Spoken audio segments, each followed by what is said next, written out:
ஜெய் ஸ்ரீ மாத்ரே நமக. ஜெய் குருதத், ஜெய் குரு பரசுராம். நமஸ்காரம். நான் கரூர்லேருந்து வல்சலா பண்ணிக்க பிரசன்ன ஜோதிடர். இன்றைக்கி நம்ம 2024 ஆண்டுக்குரிய ராசி பலன்கள் விருச்சக ராசிக்கு எப்படி இருக்குன்னு பார்க்க போகிறோங்க. அதாவது இந்த 2024 வருடம் பிறக்குது இல்லையா, அந்த அந்த அன்னைக்கு உங்களுடைய ராசி அமைப்பு படி கிரகங்கள்லாம் என்ன பொசிஷனில் இருக்குது அப்படிங்கிறத பார்க்கலாம். இந்த வருஷம் 2024 வருஷம் மக நட்சத்திரம் சிம்ம ராசியில் பிறக்குது. அதே மாதிரி பிறக்கக்கூடிய திதி பஞ்சமி திதி, கரணம் கௌளவ கரணத்தில் பிறக்குதுங்க.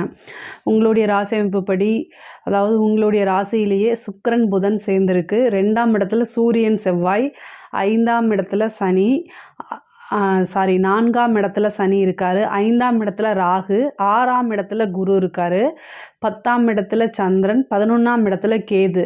இந்த வருஷம் பிறக்கும்போது இதுதான் உங்கள் ராசி அமைப்பு படி கிரகங்களுடைய பொசிஷன். பொதுவாக இந்த வருஷம் உங்களுக்கு எப்படி இருக்குது அப்படின்னா நல்லா தான் இருக்குது, ஓகேங்களா. அதாவது 4ஆம் இடத்துல சனி, இந்த ஒரு விஷயம் மட்டும்தான் மைனஸ். மீதி எல்லாமே உங்களுக்கு ரொம்ப நல்லா இருக்குது. அர்த்தாஷ்டமத்து சனின்னு சொல்லுவோம் இல்லையா, அது. ஸோ அதனால் எப்போவுமே ஒரு விஷயத்தை யோசித்து நிறுத்தி நிதானமாக செஞ்சிங்கனாலே போதுமானது. பொதுவாகவே விருச்சக ராசிக்கு என்னென்னா சனி நல்லது செய்ய மாட்டார். சனியோடைய பார்வை அவ்வளோ நல்லது கிடையாது. உங்களுக்கு 4ஆம் இடத்துல இருக்கக்கூடிய சனி உங்களுடைய ராசியை பார்ப்பார். அதாவது சனியோடைய பார்வை எப்போல்லாம் சந்திரனுக்கு வருதோ, அல்லது சனி சந்திரன் மேலே இருக்கிற இது என்னென்னா எப்போவுமே நல்லது கிடையாது.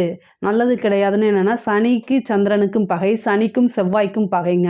அப்போ சனி சந்திரன் அப்படின்னா என்னென்னா சோம்பேறித்தனத்தை உண்டு பண்ணும். அதாவது இயற்கையாக பொதுவாகவே விருச்சக ராசிக்கு என்னென்னா அசாத்திய தைரியம் இருக்கும். அவங்கள எந்த சூழ்நிலையில் இருந்தாலும் அவங்க மீண்டு வந்துடுவாங்க.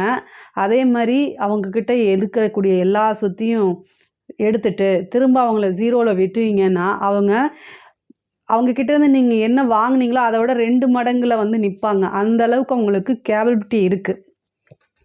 பட் ஆனால் என்ன அப்படின்னா அடிக்கடி டிப்ரெஷன் ஆயிடுவாங்க. அது ஒன்று தான், நான் ஏன் இப்படி இருக்கேன் அப்படின்னு. அது எதனாலன்னா அவங்களுடைய ஃபேமிலி மெம்பர்ஸ்னால் மட்டும்தான். நம்மளை புரிஞ்சிக்க மாட்டேங்கிறாங்கண்ணா. இவங்க என்னென்னா ஒரு வெளியால் திட்டுறாங்க. வெளியால்னால விருச்சக ராசிக்காரங்க எப்போவுமே பயப்பட மாட்டாங்க. அதை கரெக்டாக ஃபேஸ் பண்ணுவாங்க. விருச்சக ராசியை பொறுத்த வரைக்கும் அவங்களுடைய அன்புக்குரியவர்கள் காயப்படுத்தினா மட்டும்தான் அவங்க கண்ணிலேருந்து தண்ணி வரும். இந்த மாதிரி விஷயங்கள் தான் எப்போவுமே விருச்சக ராசிக்கு. இந்த சூழ்நிலை இந்த வருஷம் நீங்கள் என்னென்னா சுறுசுறுப்பாக ஆயிக்கணும். உங்களுக்கு மிகப்பெரிய பரிகாரம் என்ன அப்படின்னா சுறுசுறுப்பு தான், ஓடணும். ஆனால் இயல்பாக அது மாதிரி முடியாது. திடீர்னு உங்களுக்கு இவ்வளோ நாளாக இருக்காது, திடீர்னு ஒரு முட்டி வலி வந்துடும், திடீர்னு ஒரு சோம்பேறித்தனம் வந்துடும். அதை செய்யலான்னு பிளான் போட்டிருப்பீங்க, ஆனால் அங்கே போக முடியாத ஒரு சூழ்நிலை. அளவுக்கு அதிகமான உடல் சோர்வுகள் அதிகமாக வர்றதுக்கு உண்டான வாய்ப்பு இருக்குது. ஏன்னா 4ஆம் இடத்துல உங்கள் ராசிக்கு 4ஆம் இடத்துல சனி இருக்கார். அது ஒன்று தான் உங்களுக்கு மைனஸ். மீதி குரு பார்வை வந்துடுதுங்க. அதாவது ஏப்ரலுக்கு அப்புறம் உங்களுக்கு குரு பார்வை வந்துடுது. அது ரொம்ப ரொம்ப நல்லது. நீங்கள் மார்ச் மாதத்துலேருந்து ஏப்ரல் மாதம் வரைக்கும் ஒரு 15 நாள், மார்ச் 5லேருந்து 25லேருந்து ஏப்ரல் 5 வரைக்கும் ஒரு 5 நாள் ரொம்ப ரொம்ப கவனமாக இருக்கணும். என்னென்னா 4ஆம் இடத்துல உங்கள் அதாவது ராசியாதிபதி செவ்வாயும் சனியும் சேரக்கூடிய அந்த காலகட்டம் கோச்சாரத்தில். அப்போது வண்டி வாகனங்களில் போகும்போது கவனமாக போகணும். நீங்கள் கரெக்டாக ஓட்டுனாலும் ஆப்போசிட்டில் வரவங்க உங்கள் மேலே ஏதாவது பண்ணிட்டாங்கன்னா அது உங்களுக்கு கஷ்டம் தானே. அதனால் ரொம்ப கவனமாகவும் எச்சரிக்கையாகவும் நீங்கள் போகல அப்படின்னா கண்டிப்பாக ஏதாவது ஒரு சின்ன விபத்து கண்டங்களை சந்திக்கிற மாதிரி வந்துடுங்க. அதனால் கவனமாக இருக்கணும்.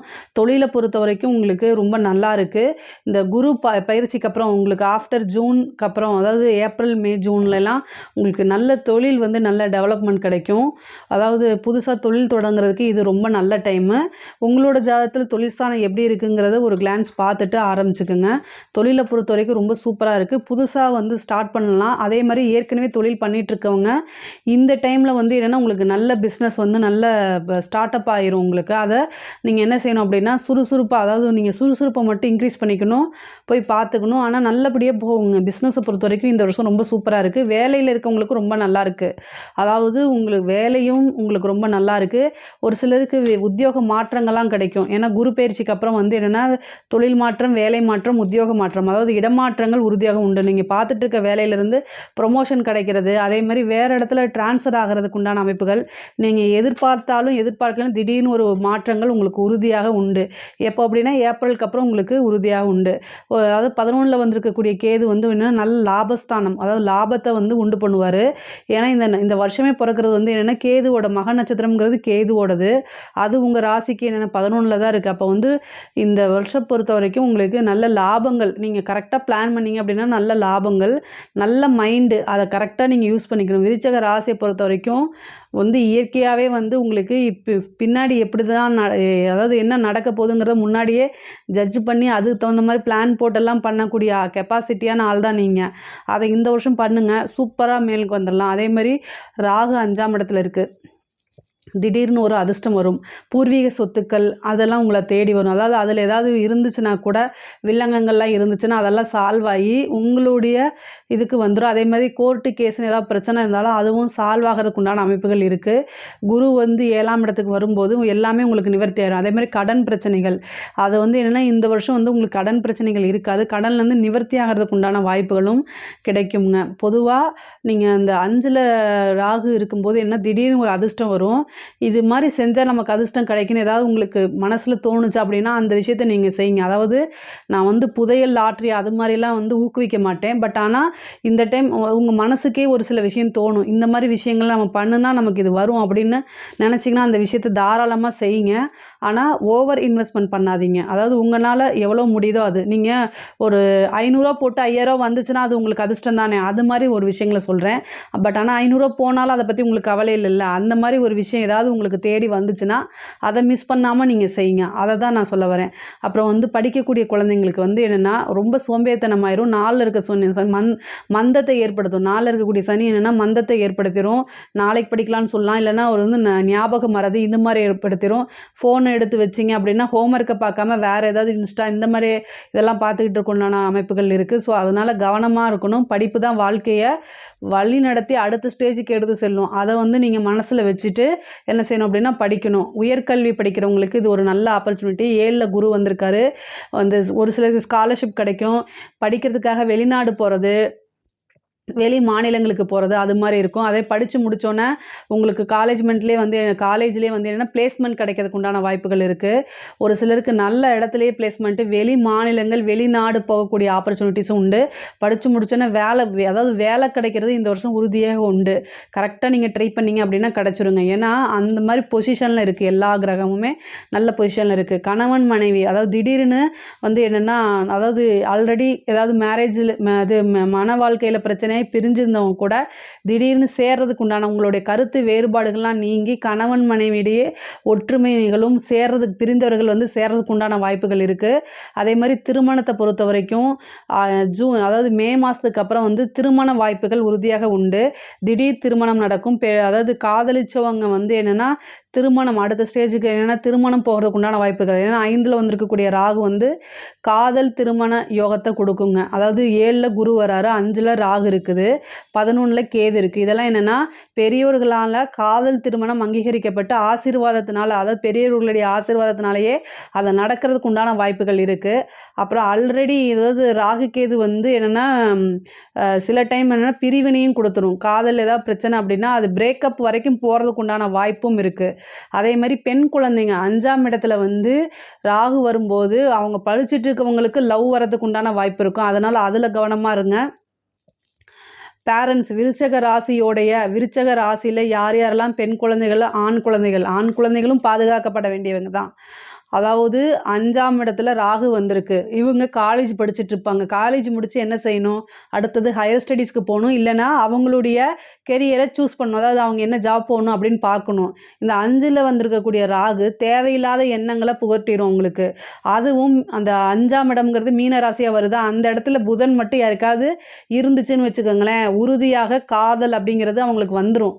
ஸோ மைண்ட் எல்லாமே என்னென்னா வேலை காசு சம்பாதிக்கணுங்கிறதுல போகாது. காதல் சினிமாவை பார்த்துட்டு ரொமான்ஸ் விட்டுட்டு இருப்பாங்க. ஸோ அதனால் பேரண்ட்ஸ்னால் என்ன செய்யணும், அந்த விருச்சக ராசியுடைய பேரண்ட்ஸு மண்டையில் ஒரு கொட்டு வச்சு படிக்கிறதுக்கு படிப்பை பாரு, வேலை பாரு, சம்பாரி அப்படிங்கிறத அவங்க கைட் பண்ணிடுங்க. அந்த ஒரு விஷயத்தை மட்டும் இந்த ஒரு வருஷத்துக்கு அவங்கள கரெக்டாக பண்ணுங்கள். அதே மாதிரி அதாவது ஃபோன் மூலிமா அவங்க யார் கூட பேசுகிறாங்கங்கிறதுல கண்காணிக்கணும். இந்த விருச்சக ராசி 5ல் ராகு, அந்த இடத்துல யாருக்காவது புதன் இருந்துச்சு அப்படின்னா 100% லவ் பண்ணுறதுக்கு வாய்ப்பு இருக்குது. அதனால் பேரண்ட்ஸ் தான் கவனமாக இருக்கணும், பார்த்துக்கிட்டே இருக்கணும். தன்னோட குழந்தைங்க, பெண் குழந்தைங்க, அதாவது ஆண் குழந்தைகளாக இருந்தாலும் சரி, பெண் குழந்தைகளாக இருந்தாலும் சரி, இப்போ இருக்கக்கூடிய காலகட்டத்தில் அவங்க யாருக்குமே ஆண் பெண் 2 பேத்துக்குமே பாதுகாப்பு இல்லாமல் தான் போயிட்டுருக்குங்க. நம்ம நினச்சிட்டு இருக்கோம் பெண் குழந்தைகள் மட்டும்னு. ஆனால் இன்றைக்கி இருக்கக்கூடிய சூழ்நிலையில் ஆண் குழந்தைகளும் வந்து போய் எங்கேயாவது மாட்டி சிக்கிக்கிறாங்க. ஸோ அதனால் குழந்தைகள், அதாவது படிப்பை முடித்தா அவங்க என்ன வேலைக்கு போகிறாங்க அப்படிங்கிறதுல, அந்த பணம் சம்பாதிக்கணுங்கிற விஷயத்தில் மைண்டை டைவர்ட் பண்ணி விட்டால் மட்டும்தான் அவங்க இதை வந்து தப்பிக்க முடியும். இல்லைன்னா கொண்டு போய் மாற்றுறதுக்கு உண்டான வாய்ப்புகள் இருக்குது. அதாவது நான் எதுக்காக சொல்கிறேன் அப்படின்னா, இந்த டைமில் ராகு வர டைமில் காதல் வலையில் விழுறது வந்து என்னென்னா, அது ஒரு நல்ல ஜென்யூன் டைப்பில் இருக்காது. அதுக்காக தான் இவ்வளோ தூரம் நான் சொல்கிறேன், சரிங்களா? அதே மாதிரி பெண்கள், அதாவது உங்களுக்கு வந்து இப்போ ஒரு நல்ல ஆப்பர்ச்சுனிட்டிஸ் வருதுங்க. அதாவது குரு வந்து பார்த்திங்கன்னா உங்களுக்கு 7ல் இருக்கார். அப்போ வந்து என்னென்னா, உங்களுடைய கணவன் அதாவது மனைவி வந்து ஒருத்தருக்கு ஒருத்தர் சப்போர்ட் பண்ணக்கூடிய இந்த டைம் தான்.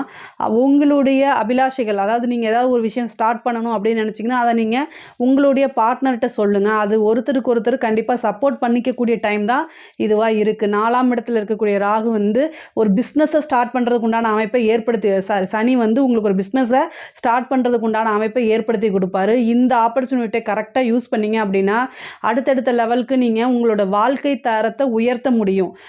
இந்த 2024 பொறுத்த வரைக்கும் ஒரு ஸ்டெப்பு நீங்கள் அடுத்த ஸ்டேஜுக்கு வந்துட முடியும். அதாவது காசு, பணம், பொருளாதார வாழ்க்கை அப்படிங்கிறது ஒரு ஏற்றமாக தான் இருக்கும். ஆனால் அதுக்கு தகுந்த மாதிரி நீங்கள் அந்த உழைப்பை போட்டுறணும். ஏன்னா 4ஆம் இடத்துல வந்திருக்கிறது சோம்பேறித்தனத்தை கொடுக்கும். ஒரு திங்கட்கிழமை அல்லது செவ்வாய்க்கிழமை நீங்கள் என்னென்னா அன்னதானம் அப்படிங்கிறது ரொம்ப முக்கியம். அன்னதானம் பண்ணுங்கள். இந்த சனி சந்திரன் கிரக சேர்க்கைக்கு அன்னதானம் தான் ரொம்ப பெஸ்ட்டு. அன்னதானம்னா பல பேத்துக்கு சாப்பாடு போடணும்னு அவசியம் இல்லை. ஒருத்தருக்கு 2 பேத்துக்கு வயிறார சாப்பாடு வாங்கி கொடுத்தாலே அது அன்னதானம் தான். ஆனால் அந்த அன்னதானம் யாருக்காக இருக்கணும்னா, நமக்கு எந்த விதத்துலேயும் சொந்தமாகவோ தெரிஞ்சவங்களாவோ இருக்கக்கூடாது. தெரியாத நபருக்கு கொடுக்கறதுக்கு பேர் தான் தானமே. ஸோ அது மாதிரி விஷயங்கள் அது பண்ணுங்கள். அது ரொம்ப ரொம்ப நல்லது. உங்களுக்கு ரொம்ப ஹெல்ப் பண்ணுங்க. படிப்பு, அதாவது வீடு கட்டக்கூடியது, எல்லா பிரார்த்தமுமே இந்த வருஷம் உங்களுக்கு உண்டு. விருச்சக ராசியை பொறுத்த வரைக்கும் இந்த வருஷத்தில் நீங்கள் என்னென்னலாம் முயற்சி எடுக்கிறீங்களோ அத்தனையுமே சக்ஸஸ் ஆகணும் அப்படின்னு உங்களோட சேர்ந்து நானும் இறைவனை பிரார்த்தனை பண்ணிக்கிறேன். என்னுடைய சேனலை லைக் பண்ணுங்க, ஷேர் பண்ணுங்க, சப்ஸ்கிரைப் பண்ணுங்க. நன்றி, வணக்கம். கடவுள் அருள் டிவியை பார்த்தமைக்கு நன்றிகள். மேலும் இது போன்ற தகவல்களை தெரிந்து கொள்ள கடவுள் அருள் டிவியை சப்ஸ்கிரைப் செய்யுங்கள். மறக்காமல் பெல் ஐக்கானை கிளிக் செய்யுங்கள்.